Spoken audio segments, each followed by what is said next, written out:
Hi, everyone, and thank you for being here today.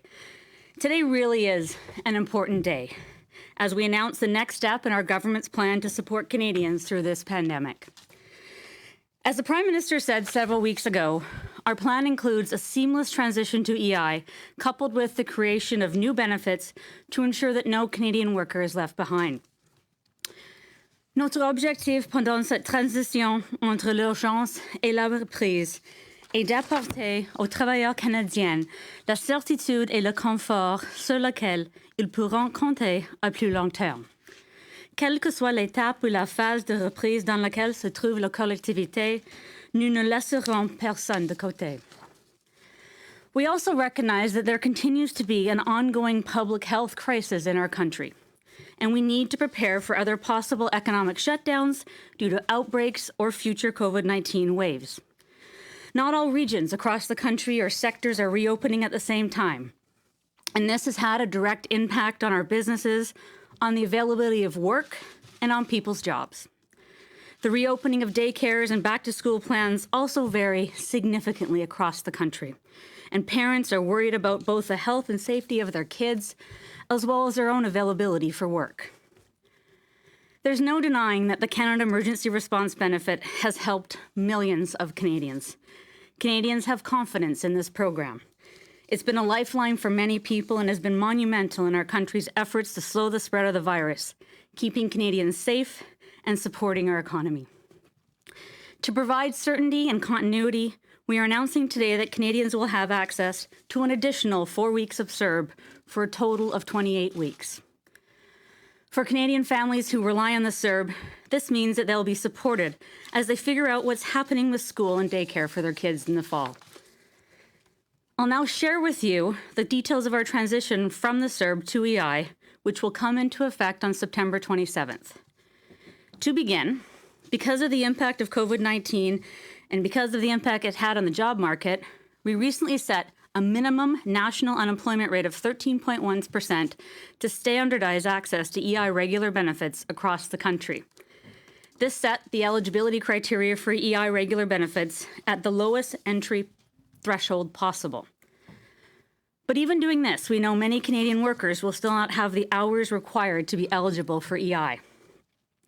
That's why we're announcing today a one-time top-up of insurable hours to Canadians applying for EI regular and special benefits. Canadians accessing regular benefits for job loss will receive a credit of 300 hours, and Canadians accessing special benefits, including sickness, maternity, and parental benefits, will receive a credit of 480 hours. This means that millions of Canadians will only need 120 hours to access any EI benefit. I want to highlight the importance of these changes for expectant and new parents, mothers in particular. Many parents have not been able to accumulate the work hours necessary to claim EI maternity or parental benefits. With this one-time credit of 480 insurable hours, parents will have access to these benefits. And we're making this credit retroactive so that parents can claim these benefits starting March 15th, 2020. This one change alone will make a big difference in the lives of many Canadians. Depuis le premier jour, notre gouvernement s'est engagé à traiter tous les travailleurs de manière juste et équitable. Et la démarche de relance économique que nous adoptons n'est plus différente. Nous savons que malgré les mesures dont je viens de parler, il y a toujours des Canadiens qui n'auront pas assez d'heures de travail pour avoir droit à l'assurance emploi ou qui ne relèvent pas du régime d'assurance emploi, comme les travailleurs indépendants et les travailleurs à la demande. For those workers, we are announcing the creation of 3 new benefits. First, the Canada Recovery Benefit for self-employed workers and workers not eligible for EI, in the amount of $400 per week. Second, the Canada Recovery Caregiving Benefit for eligible Canadians who are unable to work because they need to provide care or support for a child, family member, or dependent in the amount of $500 per week. And third, the Canada Recovery Sickness Benefit for workers who are unable to work because they are sick or have to self-isolate for reasons related to COVID-19 in the amount of $500 per week.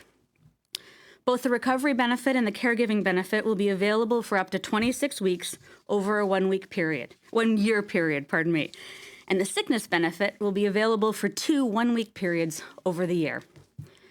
We intend to introduce legislation in the first week of our return to Parliament to create these benefits and ensure that Canadians have the financial support they need. For the millions of Canadian workers who will have access to EI because of these changes, we want to assure you that there'll be equity between the EI program and the recovery benefits. We'll be establishing a minimum EI benefit amount of $400 per week to ensure that no one on EI is receiving less than someone receiving the recovery benefit. En étant de la système de l'assurance emploi, vous aurez accès à des possibilités de formation, des incitatifs au travail et la possibilité de travailler pendant une période de prestation. For Canadian workers receiving the recovery benefit, we will work to ensure that you too have access to training, and we'll introduce a modified working while on claim approach to earned income while on the benefit. Nous savons que les Canadiens sont impatients de retourner au travail.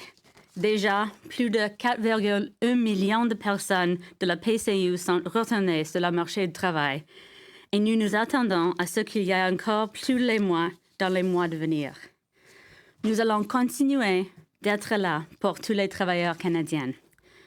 With the additional weeks of CERB, the transition to EI, the uniform unemployment rate and credit of insurable hours, and the creation of 3 new recovery benefits, we're doing our very best to support all Canadian workers and leave no one behind. Thank you very much. Madame? Thank you, Carla. Bonjour tout le monde. Since the onset of the COVID-19 pandemic, our government has had 2 overarching objectives.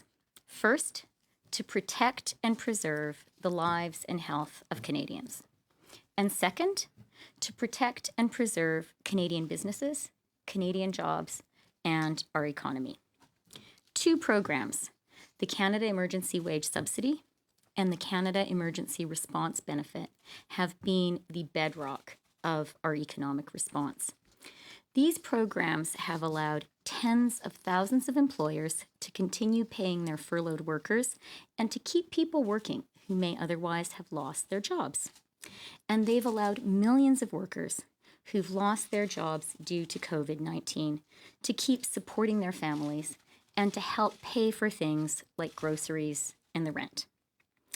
Reuters today published a story with the headline, Canada's economic growth seen outpacing US as virus containment pays off.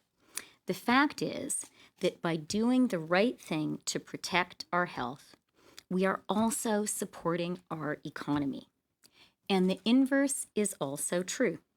By supporting Canadians who are out of work because of the pandemic, we are making it possible for our country to continue to practice social distancing and to do the right thing in the fight against the coronavirus. As we shift from our initial emergency response to a safe and prudent restart, as we shift to living with COVID-19, our approach also needs to evolve. And that's why Minister Qualtrough and I, Carla and I, are here today. In addition to the new benefits she has just described and that she's been working on for a while, we are also announcing reforms to employment insurance. EI is critical to our economy. Canadians rely on this program to get through difficult times when they've lost their jobs through no fault of their own. EI also provides support for workers who must temporarily leave their jobs in order to take care of a child, care for a loved one, or retrain. Because of the COVID-19 pandemic, many workers have lost their jobs or worked greatly reduced hours, which might make them ineligible for EI. We recognize that, so we're going to make it easier for Canadians to get EI support. À compter du 27 septembre, un crédit dur assurable temporaire et unique aidera les Canadiens à accéder aux prestations d'assurance-emploi. Ce crédit s'appliquera également rétroactivement aux demandeurs de prestations parentales, de maternité, de compassion, des dons familiaux ou de travail partagé d'assurance-emploi qui n'ont pas établi le demande de prestation du 15 mars 2020 au 26 septembre 2020 en raison de ne pas avoir travaillé suffisamment d'heures. Cela signifie que la majorité des Canadiens qui ont travaillé pendant la période de qualification recevront l'assurance l'emploi. Ceci fera en sorte que plus de Canadiens recevront l'assurance emploi d'une manière conforme à travers le pays. De plus, nous gellerons le taux de cotisation à l'assurance emploi des 2 prochaines années au niveau de 2020. Cela signifie que les travailleurs continueront à bénéficier des cotisations à l'assurance emploi à un niveau qu'elles étaient en 2020, soit $1,58 par $100 des gains assurables. C'est le plus bas niveau depuis 1980. De plus, le taux de cotisation des employeurs sera gelé à $2,21 par $100 de gains assurables. Cette mesure stimulera une croissance économique majeure. Grâce à ce gel, au cours des 2 prochaines années, les travailleurs et les employeurs épargneront au total plus de $2 milliards. Beginning September 27th, a temporary one-time credit of insurable hours will help Canadians claim EI benefits. This credit will also apply retroactively to claimants for EI maternity, paternal, compassionate care, family caregiver, or work-sharing benefits who could not establish their claim for EI from March 15, 2020 to September 26, 2020 due to not having worked enough hours. Very simply, this means that most Canadians who work during the qualifying period will now be able to claim EI. We are also going to freeze EI premium payments at 2020 levels for 2 years. That means workers will continue to benefit from the employment insurance premium rate at the 2020 level of $1.58 per $100 of insurable earnings, the lowest level since 1980. The rate for employers will also be frozen at $2.21 per $100 of insurable earnings. That is also the lowest level since 1980. This measure, in and of itself, constitutes a significant economic boost. The total savings to workers and employers, thanks to this freeze, are estimated to be greater than $2 billion over 2 years. This will make it easier for Canadian businesses and for Canadian workers to get back to work in this difficult time. We want to encourage Canadian businesses to hire back their workers rather than to spend their money paying higher EI premiums. And Canadian businesses, please use this saved money to hire back some of your excellent and beloved workers. So let's be clear.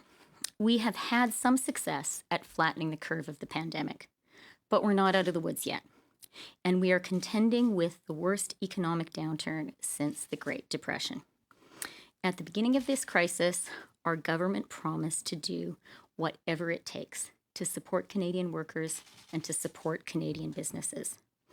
That is what we're doing today and what we promise to continue to do. Thank you very much. Carla and I will be happy to answer your questions. Thank you, merci. We'll now proceed to questions from the media. We'll start with 3 questions on the phone, then take questions in the room. 1 question, 1 follow-up. Operator, over to you. Thank you, merci. Our first question is from Jordan Press from the Canadian Press. Please go ahead. Oh, hi, good afternoon, ministers. I wanted to just ask, you're making these changes that are going to put a heavy burden, first off, on the EI system, and also are only going to be in place, really, as you say, for about 1 year. So I'm curious if, first, the EI system can actually handle all of this for the next year, and if you're essentially saying that after this year is over, that things are going to be better, and maybe we won't need these changes anymore. Thank you for the question, Jordan. We have spent the last 3.5, 4 months preparing the EI system for this very moment. We learned very quickly in March that the EI system couldn't take in the number of applicants we were looking at supporting. And I am absolutely confident now, after having automated a bunch of our processes, simplified others, and streamlined others, that the EI system is more than ready to take in the approximate 3 million people we believe will go into the EI system at the end of September. Follow up? And so just as a follow-up, just to go back on then for the 1 year time frame, can you just explain why this is only going to be in place for 1 year and not maybe for longer, given that there's some estimates that we could still be in a recovery beyond the end of next year? Really important question, Jordan. Thank you. So we have put in place the 1 year time frame to give Canadians a longer view of the support they'll be receiving. We've been announcing CERB extensions in additional weeks, kind of around the 2 to 4 month mark. And we recognize that Canadians can now benefit from more certainty and more continuity. We don't know what the world's going to look like in a year. And part of what you'll hear in our speech from the throne on the 23rd and what I've been tasked to do by the Prime Minister is to look at what's been identified within the EI system as significant systemic gaps and to look at designing or changing the system to better respond to the way Canadians work now and the way we anticipate they'll continue to work in the future. If there's anything this pandemic has shown us is that our EI system hasn't kept up with the way work has evolved, and we now have a chance to fix that for the better. OK. On a choisi de 1 an à la période de temps pour laquelle nous laissons ces prestations disponibles aux Canadiens parce que nous savons que les Canadiens méritent un plus long temps de certitude pour leur vie. Nous savons que peut-être, on ne sait pas ce que le monde va rassembler dans 1 an, mais nous savons que maintenant, notre système d'assurance d'emploi ne travaille pas pour tous les Canadiens, pour tous les travailleurs. Et la manière dont nous travaillons au Canada, ça ne suivit pas le système d'assurance emploi. C'est le système que nous avons maintenant et nous l'utilisons de la maximum capacité et c'est vraiment prêt pour ingester tous les travailleurs, à peu près 3 millions, qui vont être dans le système dans 1 mois. Mais nous savons que nous pouvons faire mieux et nous pouvons changer le système pour incorporer plus de travailleurs et être plus inclusif. Merci. Opérateur, nous allons prendre la prochaine question. Thank you. Merci. La prochaine question vient de Michel Lamarche de TVA. À vous la parole. Oui, bonjour. Très rapidement, Madame Qualtrough, vous venez de parler de 3 millions de travailleurs dans le système dans 1 mois. Si on prend en considération qu'il y a actuellement encore sur la PCU 4,5 millions de Canadiens, qu'est-ce qui vous fait dire là, que dans 1 mois, on est à 3 millions? Ça pourrait être beaucoup plus. Excuse la confusion. Ce que je voulais dire, qu'il y a maintenant 4,5 millions de personnes dans la PCU. À peu près 3 millions de ces personnes vont entrer dans le système d'assurance emploi.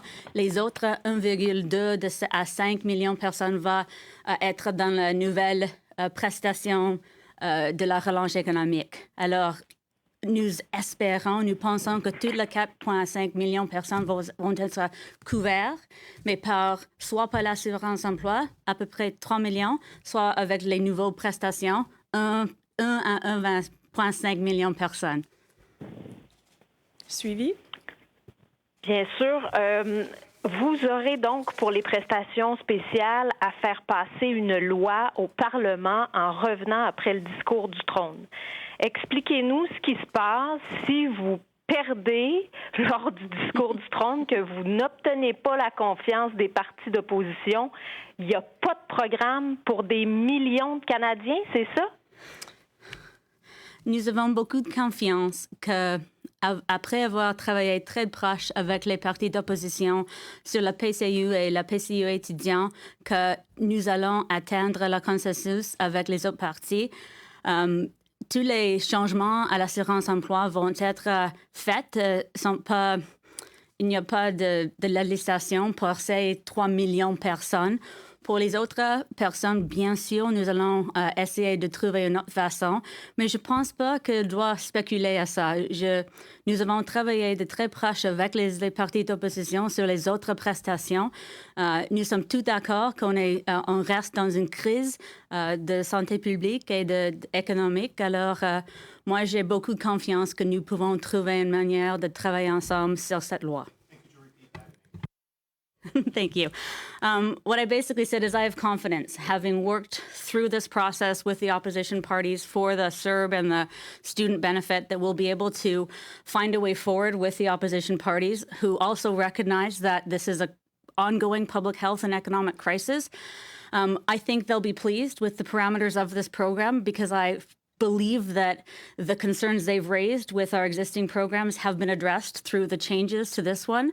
I think we don't have to worry about working together when we really need to, and we've shown that time and time again in this Parliament, despite the noise, that we all have the best interests of Canadians at heart. Thank you. Operator, we'll take the next question. Thank you. Merci. The next question is from Kim McCroom from the Wall Street Journal. Please go ahead. Hi, thanks. Can you provide cost estimates for the programs you're announcing today? How much will the additional month of CERB cost? How much will the 3 new programs cost? And how much will the expansion of EI benefits cost? Thank you for the question. So extending the CERB by an additional 4-week period is estimated to cost approximately $8 billion.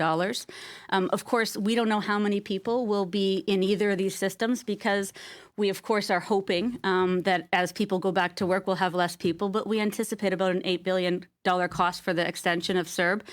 The 1-year program of the relaxed EI measures coupled with the 3 new benefits is estimated at being approximately $22 billion.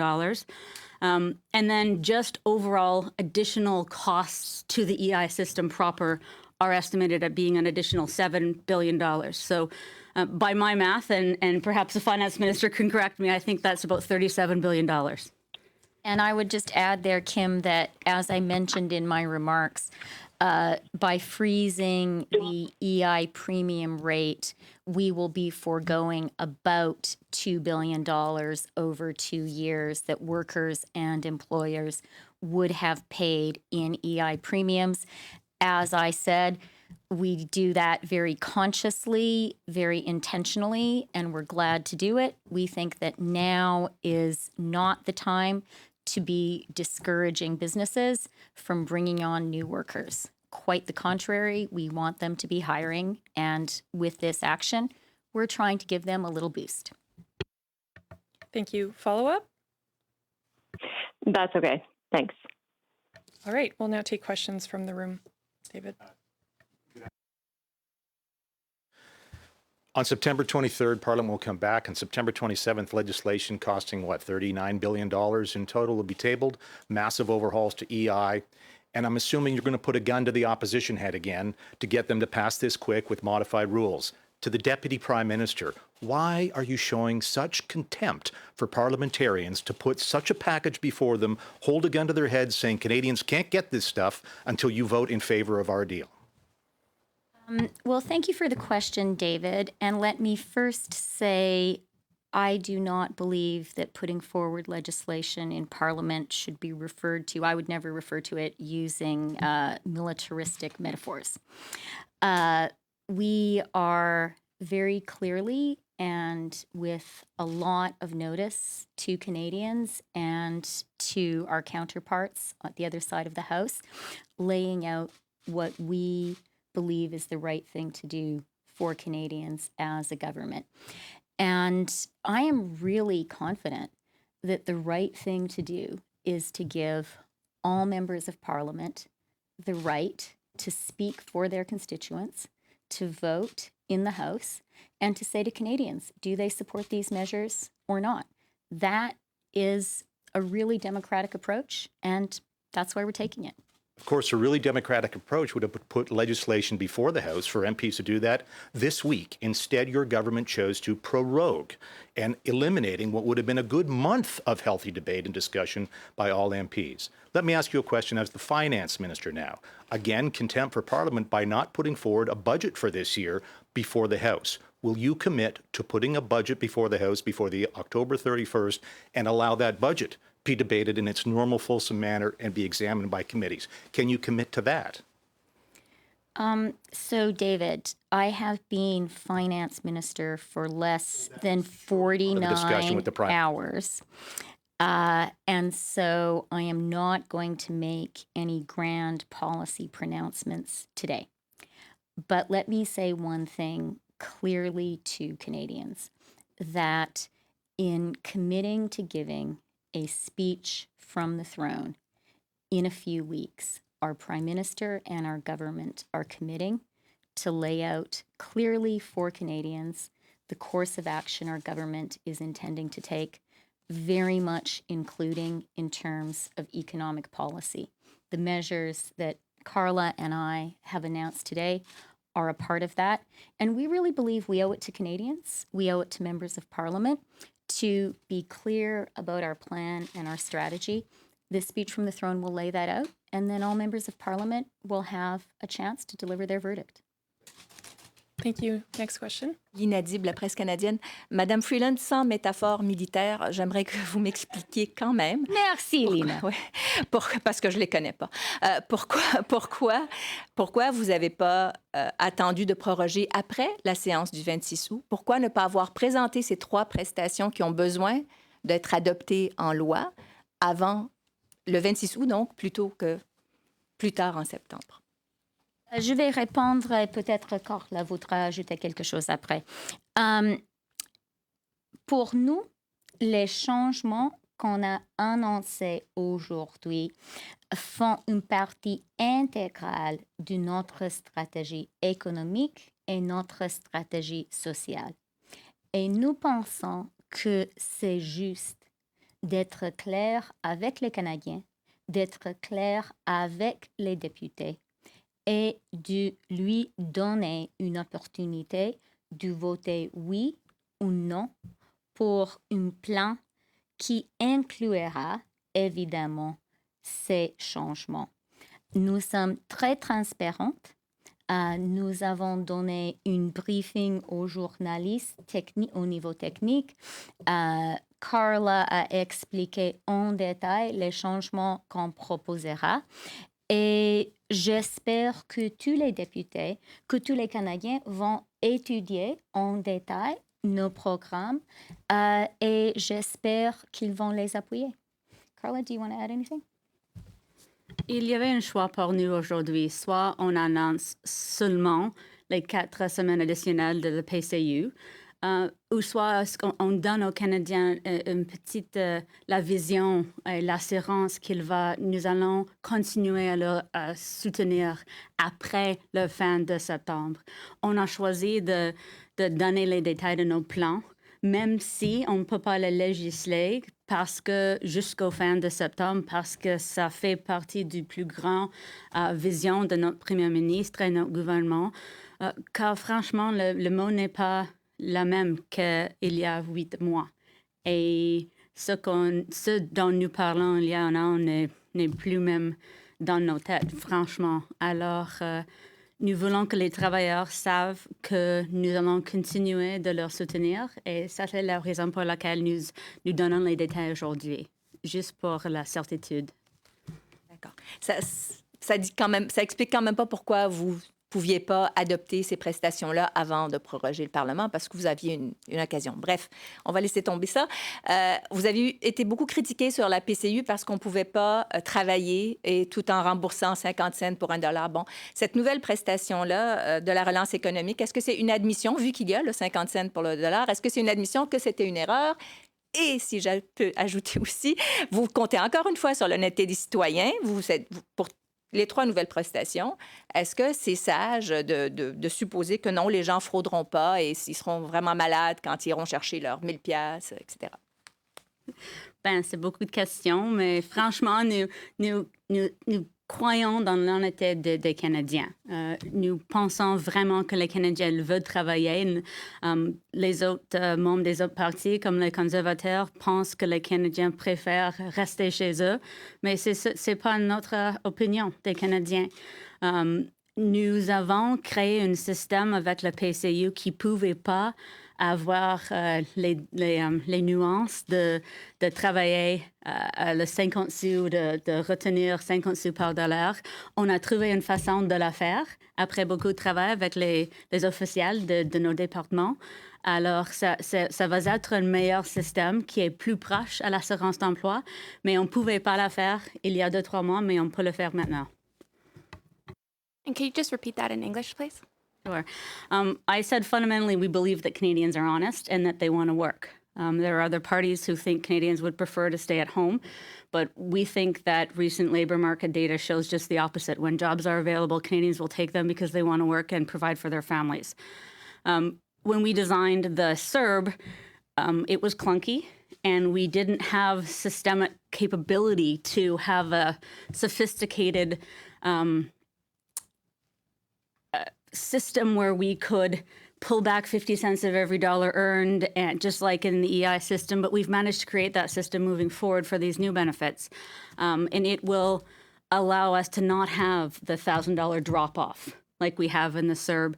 It will allow us to, it will allow Canadians to work and earn, and it will always be in Canadians' best interest to work, because every dollar they make, they will, they'll have to pay 50 cents up until the point of the maximum benefit they received. But it's very similar to EI. We did our very best in designing the system to parallel the EI system to the extent possible.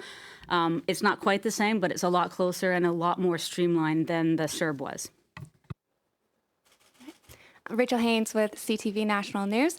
My first question is about the she-covery, which a lot of people have been talking about over the past couple of months, as we've seen that women are a lot more affected by this pandemic when it comes to their employment. We do have the recovery caregiving benefit, which is likely going to impact women, but there doesn't seem to be any specific measure that is directed right to women in order to address the she-covery. So are there going to be more measures coming to address this and how women are being disproportionately affected, or is it only going to be this caregiving benefit? Carla and I are both passionate about this. So, Rachel, that is a really good question. And you're quite right that the caregiver benefit that Carla has spoken about will be helpful to all caregivers. And the reality is those are predominantly women. Carla also spoke about, and this was a very important point, that maternity and paternity leave, which has been a sore point for people qualifying for EI, that is taken care of in these measures announced today. And I think both of us are very pleased about that, and all Canadians will be. But I want to assure you, this is just the beginning of our focus on supporting women and families in this recovery. So watch this space. There is a lot more to come. And Minister, do you have? No, it struck me early on in this pandemic when someone observed that women have been both frontlined and sidelined by this pandemic. And it's really the truth. I think up here you have two senior cabinet ministers absolutely determined to make sure that women come out of this for the better. And we are going to, as a government, definitely continue along that vein moving forward. And as the Deputy Prime Minister said, there's definitely more to come on this regard. And my next question is about the sickness benefit, which you say fulfills the promise under the Safe Restart Agreement about the 10 days of paid sick leave. Obviously, that is something that the NDP pushed for a lot and something that the government worked for with the NDP. Did you put that in there in order to ensure the NDP support, given that we are in the speech from the throne situation and there might have to be some negotiations played with the opposition parties? This is a really good idea, one that we've committed to for a long time now, one that the Deputy Prime Minister worked with the provinces on through the Safe Restart, one that was championed by the Premier of my own province and businesses in BC for a long time. There's a general consensus that this is a really good idea and that it helps workers who may be symptomatic or are worried that they might have COVID make their choice to not work a little bit easier. And that's the reason why we're doing it. And we are lucky that there are other politicians that agree with that perspective. Yeah, exactly. And I would just add, our government has been very clear for a while that we really believe that paid sick leave is important for Canadians, full stop. And it's really important during a global COVID-19 pandemic. As Carla said, I'd like to thank John Horgan of BC for really promoting this, and also Brian Pallister of Manitoba. It's something we agreed on with the premiers and that we committed to as part of the Safe Restart. And as for the NDP, I believe that they are supportive of paid sick leave, and that's great. And I hope all members of the House of Commons will be. There was actually a piece in the Toronto Star, I think it was today, talking about how paid sick leave is an essential part of a country being able to muster an effective response to coronavirus, because only when you have sick leave can people stay home from work. And, you know, that we need people to stay home when they are unwell. Otherwise, we will have another huge outbreak. So paid sick leave is the humane thing to do. It's the right thing to do in all circumstances. And it's absolutely essential today for the health and safety of all Canadians. Thank you. We will take 3 more questions on the phone before returning to the room. Operator, first question. Thank you. Merci. La prochaine question est de Émilie Bergeron de l'agence QMI. À vous la parole. Oui, bonjour. Ma question est pour Madame Qualtrough. Si j'ai bien compris, pour le décompte des 4 millions de personnes qui vont passer de la PCU au nouveau programme que vous annoncez à l'assurance-emploi, il y a 1 million de personnes qui vont aller, que vous estimez qui vont aller aux nouvelles prestations. Mais ces 1 million de personnes-là, vous parlez de certitude. Comment peuvent-ils avoir de la certitude aujourd'hui, ces personnes-là, si ces 1 million de personnes-là dépendent d'un projet de loi qui n'est même pas encore déposé? Bon, bien sûr, nous savons qu'il y a à peu près 4,5 millions de personnes sur la PCU maintenant. Le plus grand nombre de personnes, c'était 8 millions, et nous avons à peu près 4,1 millions de personnes qui sont retournées à leur travail. Alors, c'est de bonnes nouvelles. Maintenant, nous savons dans nos systèmes, envers ces 4 millions de personnes qui sont maintenant éligibles, nous avons fait des estimes pour déterminer combien de ces personnes avec un numéro d'heures additionnelles, soit le 300, soit le 480, excuse-moi, va être éligible pour l'assurance emploi. Bien sûr, c'est un estimé, mais c'est le plus proche que nous pouvons être à ce moment-là. Suivi. Oui, ça répond pas à ma question. Ma question, c'est qu'est-ce que vous dites à ces personnes qui veulent avoir droit aux prestations de relance que vous annoncez aujourd'hui et qui ne savent pas s'ils vont y avoir droit parce que ça nécessite un projet de loi qui n'est pas encore adopté, et je vais aller avec ma relance parce que ça, c'était juste une répétition de ma question d'avant. Aussi, ma relance, c'est les justifications que les personnes vont devoir fournir aux 2 semaines. C'est quoi exactement qu'elles vont devoir fournir pour prouver qu'elles ont droit à ces mesures-là? Et on les a vus, les reportages sur des fraudes, des cas de fraude. Il y a des Canadiens qui se sont fait frauder. Qu'est-ce que vous dites à ces Canadiens-là qui se sont fait voler leur identité et la PCU a été réclamée en leur nom frauduleusement? Je veux bien qu'on croit en l'honnêteté des Canadiens, mais quel raffermissement il va y avoir dans les mesures de contrôle? Merci encore pour la question. Alors, nous travaillons très fort et de proche avec les autres membres des autres partis, les membres du Parlement, pour avoir cette nouvelle loi qui va créer ces nouvelles prestations. On doit le faire au fin de septembre. Nous avons aussi nos mesures d'urgence qui terminent au mois de septembre aussi. Il y a du travail à faire. Pour la fraude, la raison pour laquelle nous avons choisi 2 semaines au lieu de 4 semaines, c'est qu'on peut suivre les personnes plus proches. On va leur demander attester qu'ils sont disponibles pour travailler beaucoup plus proche à la système d'assurance emploi.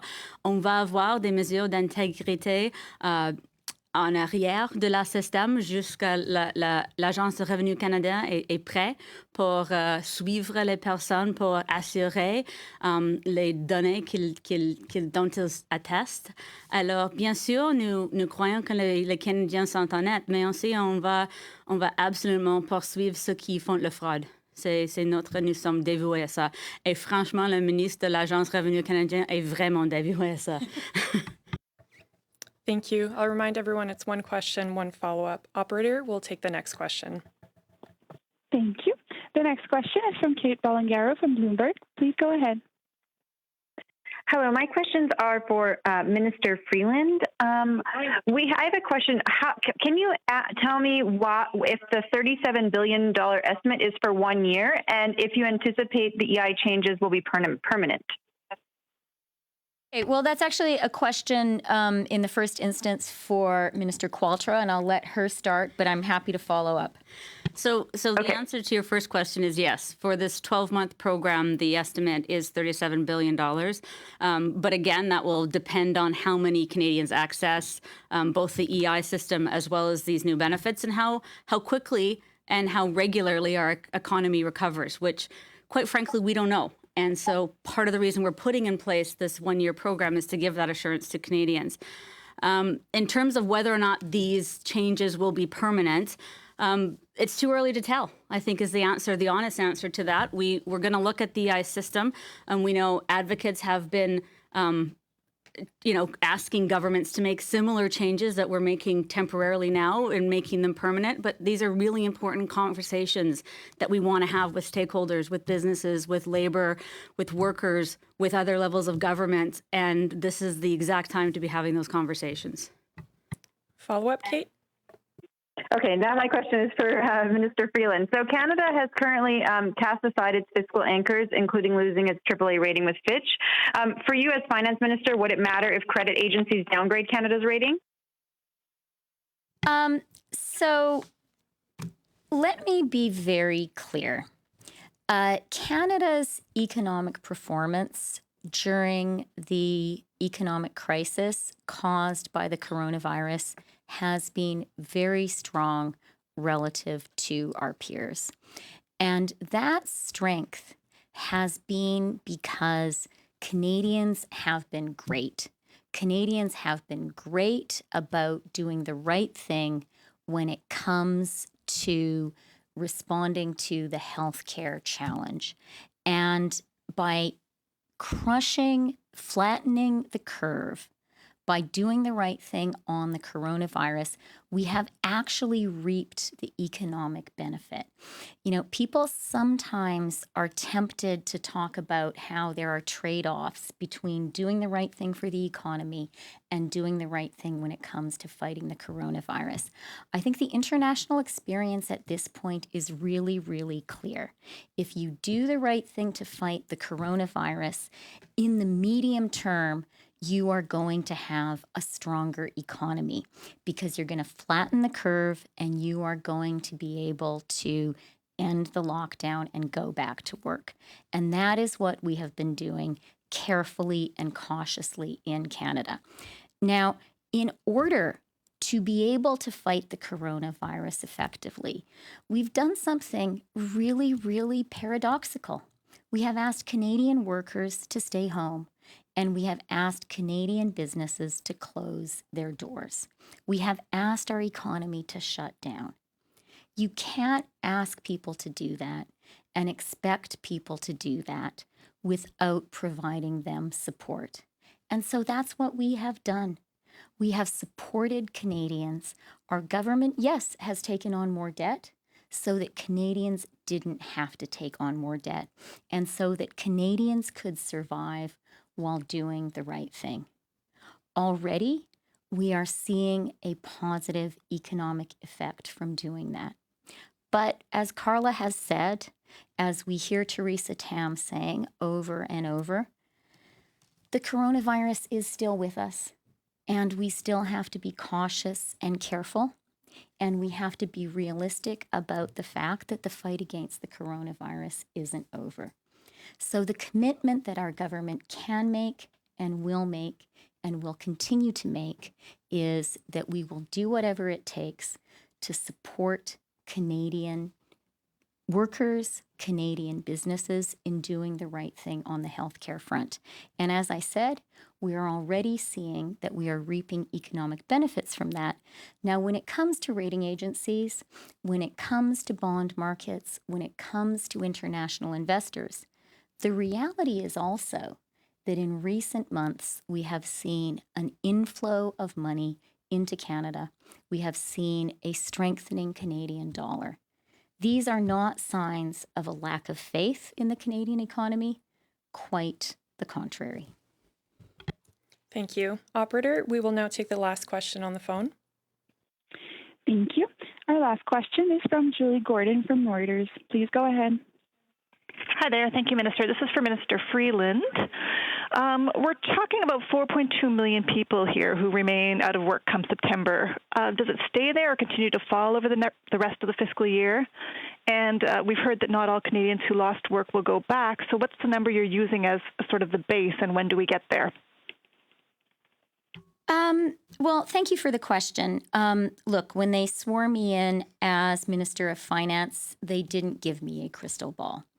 And, you know, when it comes to our economy, we are certainly living in a time when it is foolhardy to be making predictions. And the reason for that is we simply do not know what course the coronavirus will take in Canada. And even more so, we do not know what course the coronavirus will take in other countries around the world. And as people know very well, Canada is a trading nation. And so to a great extent, we are exposed to how other countries are dealing with this health and economic challenge. What I can say is that the numbers so far in terms of Canadians getting back to work, I think have surprised us all on the upside. And I really want to thank Canadian businesses and thank Canadian workers for getting back to work. Carla has already spoken about the fact that when we put the CERB in place, we were absolutely certain that Canadians would use that benefit out of absolute necessity. And as soon as there were jobs available, we were sure that Canadians want to work and they would go back to work. That is what we are seeing, and we're really, really delighted about that. Having said that, I think we all recognize that the reality is that as long as the coronavirus is with us, we all need to take measures to protect our health and safety that impede a full return to the life we had before the coronavirus. That is having an effect on Canadian businesses. It's having an effect on the Canadian economy. And that means it's having an effect on Canadian jobs. And that's precisely why Carla and I are announcing these measures. I do want to say one other thing about the Canadian economy, which cheers me up a lot. And that is we do have sectors of our economy, particularly in areas like natural resources, forestry, like agriculture, where it is absolutely possible to continue to work and to continue to operate even in a socially distanced environment. I talked to my dad about farming. He's turning 76. I'm a little bit worried about his health. And he said, when I'm on my tractor, there's no one within 10 miles of me. I'm really okay.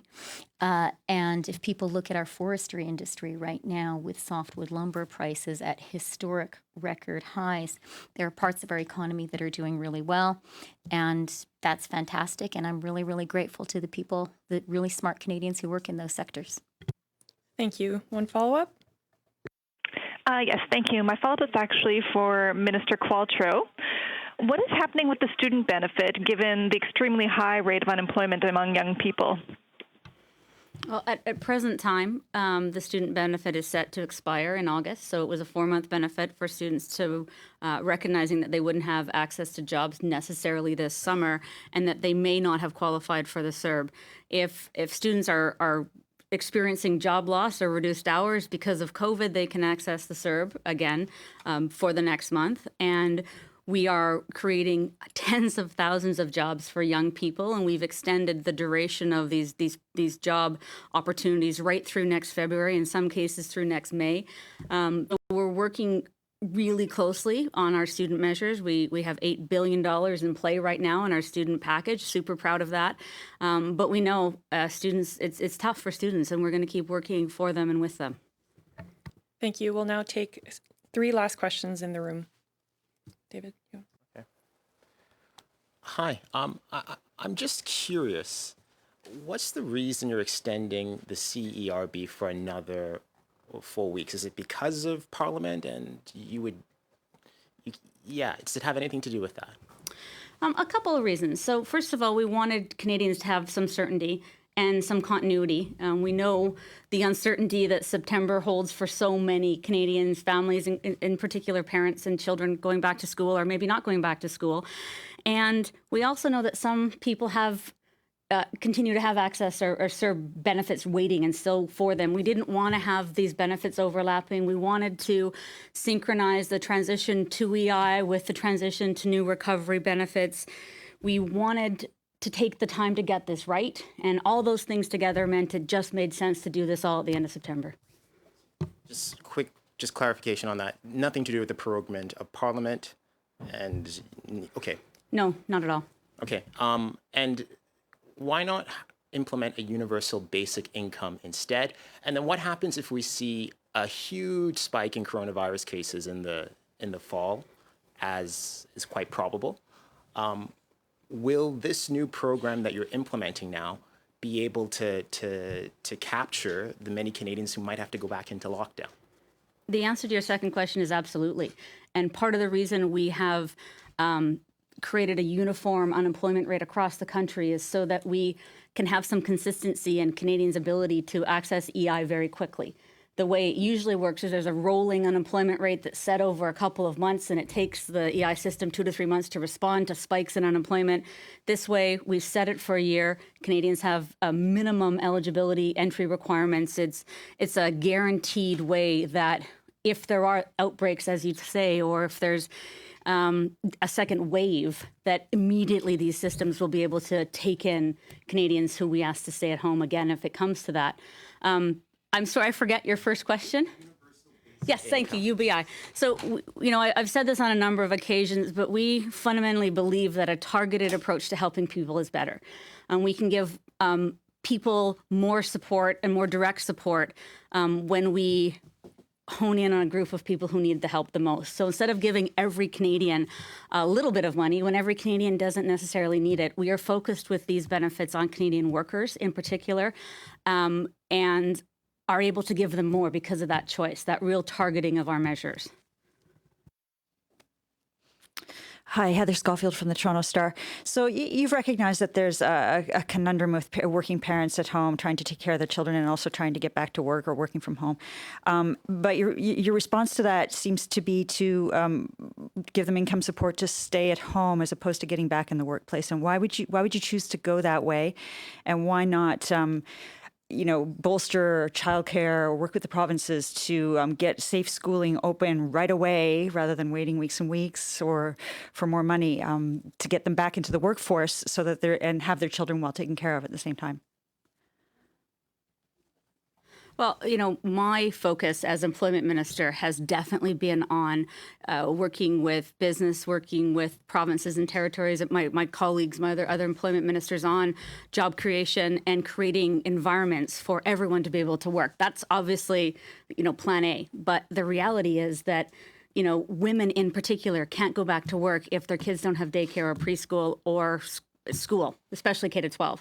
And so we needed, like with the CERB, to have a benefit that covers situations of caregiving, and not just for students or children, but if you have a dependent, a senior dependent, and you provide elder care for a parent, if you have a son or daughter who's an adult with a disability that doesn't have access to their day program. These are very complicated situations for a number of Canadians that don't fall within the EI system. We don't have benefits for people in these circumstances, but COVID is creating these circumstances quite significantly, and we needed to have that backstop for everybody, but I'd say women in particular who provide the majority of care.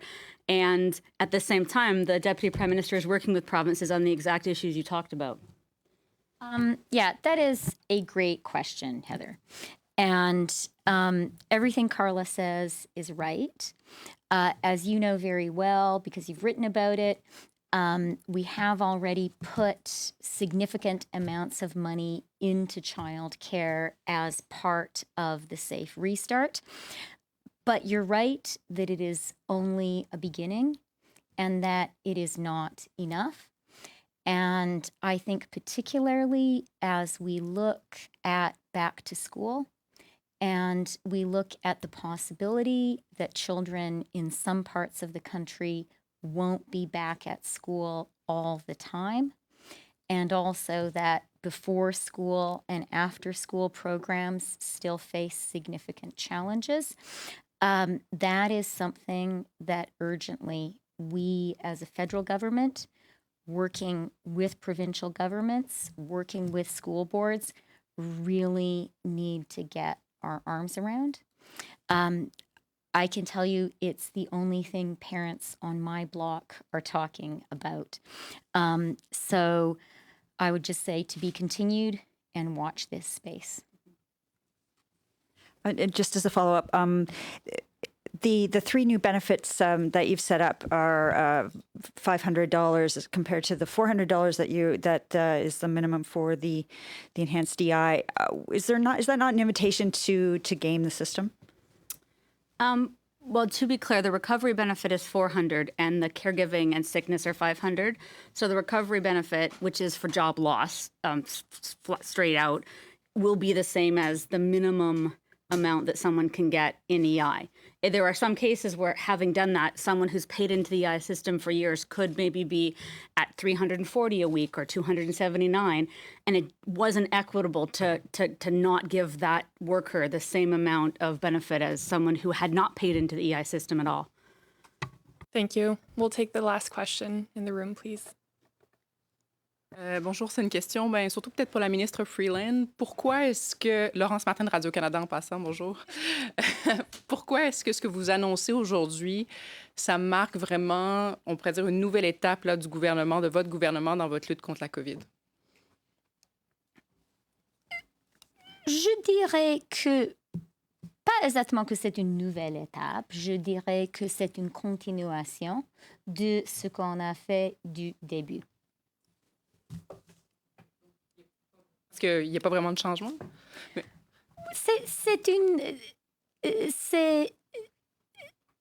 C'est une amélioration, c'est une adaptation aux nouvelles étapes où nous nous sommes trouvés. Maintenant, on a commencé une relance prudente. Et dans les circonstances d'une relance, on a la possibilité d'améliorer nos programmes. Il est plus possible aujourd'hui que, par exemple, en avril, pour les gens de travailler. Et c'est une bonne chose et c'était nécessaire d'adapter nos programmes. Mais je veux vraiment dire que c'est seulement une étape et on est bien consciente qu'on a beaucoup de plus à faire. Comment est-ce que cette réforme de l'assurance-emploi est plus équitable pour les travailleurs et toutes ces nouvelles prestations là, sont plus efficaces pour relancer l'économie? Je pense que c'est pour Carla. Franchement, les changements de l'assurance-emploi sont plus inclusifs et beaucoup plus de personnes, de travailleurs vont avoir accès aux prestations d'assurance d'emploi. Les autres prestations que nous créons vont être plus parallèles, vont être plus proches au système d'assurance-emploi. Alors, on a fait notre mieux possible pour que les deux systèmes travaillent ensemble, ils se semblent le plus que possible. Il y a un système dans l'assurance emploi où on peut work well on claim. On va avoir la même chose pour les nouvelles prestations. Il y a les montants vont être pareils. Alors, pour moi, comme ministre, c'était très important qu'il y ait l'équité pour tous les travailleurs et que nous avons le plus nombre de travailleurs possible dans le système d'assurance-emploi. Ce n'est pas un système parfait, mais c'est le système que nous avons et c'est beaucoup mieux qu'un système, n'importe quel nouvel système que nous pouvons créer dans 1, 2, 3, 4 semaines. Oui. Yeah. Sure. Let me just think. Sorry. Yeah, basically what I said was we worked really hard to make employment insurance system more inclusive. So the most number of workers we could get into the system, we wanted to pull into the system for some really important reasons. Firstly, because it's the only system we have, and it has some aspects to it that will address the concerns that people had around CERB. Working well on claim, you have to show and prove that you're available for work. The disincentivizing criticisms of CERB don't exist in EI. Access to training, work sharing possibilities, for all of its need for reform, it's way better than any system we can put in place in 3, 4, 5 weeks during a pandemic crisis. At the same time, we wanted to make sure there was equity amongst and between workers who, no matter our best efforts, and even at 120 hours threshold, people still can't get into EI. So we don't want to leave them behind. And so we've created these parallel benefits with a lot of the same characteristics of the EI system. The closest we could get, to be honest, in the time we had to design and develop this to EI, there'll be an aspect of working well on claim like treatment of earned income. Will be able to, because it's a 2-week benefit, monitor more closely people's availability to work. At tax time, we'll be able to verify income and make sure people had the $5,000 they said they earned last year. There's a lot. We've learned a lot from the CERB and from the student benefit, and I think you'll see those things reflected in the design of these new benefits. And I'm very proud of how hard the public service has worked to create this for Canadians. Thank you. That will end today's press conference.